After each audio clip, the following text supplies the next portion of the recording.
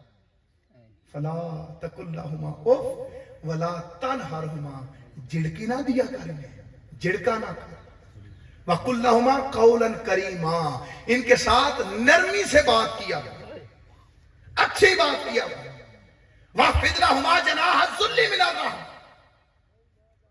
اب یہ ساری باتیں کرنے کے بعد یا اللہ اوف بھی نہیں کہا، جھڑکی بھی نہیں دی، بات بھی اچھی کی، کیا احسان پورا ہو گیا، حق ادا ہو گیا؟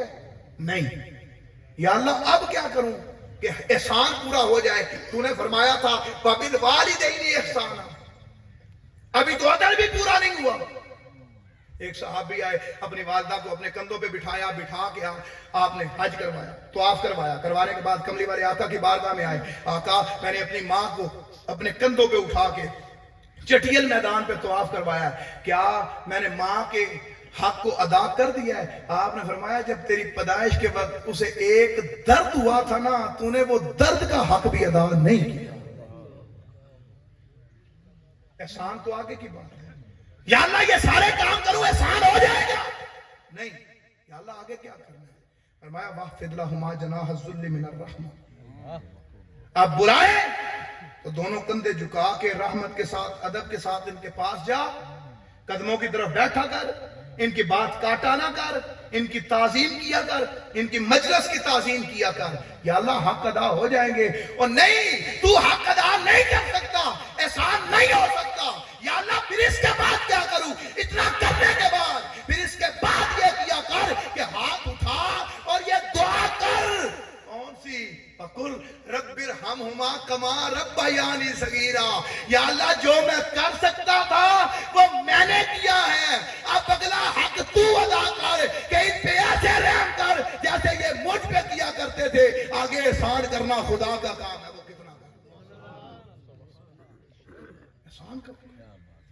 پھر آخری بات صرف انشکر لی والی بات اللہ نے ایک مقام پہ بیان فرمایا، والدین کا شکر ادا کرو جیسے تم خدا کا شکر ادا کرتے ہیں۔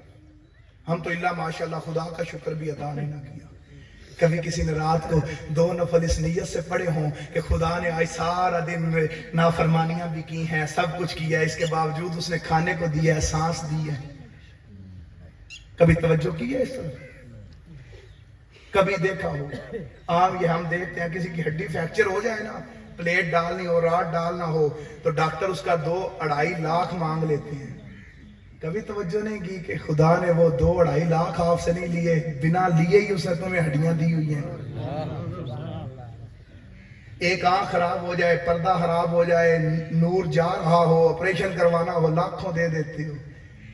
جس نے بنا کچھ لیے تمہیں آنکھوں کا نور دیا ہے وہ کہیں نظر نہیں آتا ہے۔ انشکر لی والی والدین، میرا شکر ادا کرو، والدین کا کرو۔ یا اللہ تیرا شکر یہ ہے تیری بارگاہ میں سر سجدے میں رکھ دے، والدین کے سامنے سجدہ نہیں کر سکتے، کیا کیا جائے؟ اگر والدین کی بارگاہ میں سجدہ نہیں کر سکتے، وہ سر والدین کے قدموں پہ جھکا کے ان کے قدم کو چومے جا سکتے ہیں کہ نہیں چومے جا سکتے؟ کبھی کسی نے چومے ہو اپنے ماں باپ کے قدم؟ میری باتیں کڑوی لگ رہی ہوں، یہ یاد رکھے قرآن کا فیصلہ ہے، ماں باپ راضی نہیں، تمہارا اگلا کوئی عمل مکمل نہیں ہوگا۔ عبادات کریں گے مجاہدے ہوں گے، عبادات کریں گے دوڑ ہوگی، عبادات کریں گے صرف ٹکرے ہوں گی، عبادت پہلے جو گھر میں بیٹھے ہیں ان کو راضی کرو،